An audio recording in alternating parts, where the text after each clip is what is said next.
शुरू अल्लाह का नाम लेकर जो बड़ा मेहरबान निहायत रहम वाला है। जो लोग काफिर हैं यानी अहले किताब और मुशरिक, वो कुफ्र से बाज रहने वाले न थे यहां तक कि उनके पास खुली दलील आ जाए, यानी अल्लाह का एक पैगंबर जो पाक और आक पढ़कर सुनाता है जिनमें मुस्तहकम आयतें लिखी हुई हैं, और अहले किताब जो फिरकों में बटे हैं तो दलील वाज़ेह के आने के बाद ही बटे हैं।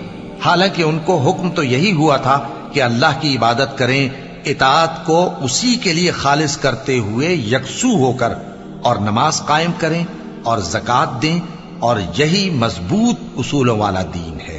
जो लोग काफिर हैं यानी अहले किताब और मुशरिक, वो दोज़ख की आग में पड़ेंगे और हमेशा उसी में रहेंगे। ये लोग सब मखलूक से ज्यादा बुरे हैं। बेशक जो लोग ईमान लाए और नेक अमल करते रहे वो तमाम खल्कत से बेहतर हैं। उनका सिला उनके परवरदिगार के यहां हमेशा रहने के बाग हैं जिनके नीचे नहरें बह रही हैं। हमेशा हमेशा उनमें रहेंगे। अल्लाह उनसे खुश और वो उससे खुश। ये सिला उसके लिए है जो अपने परवरदिगार से डरता है।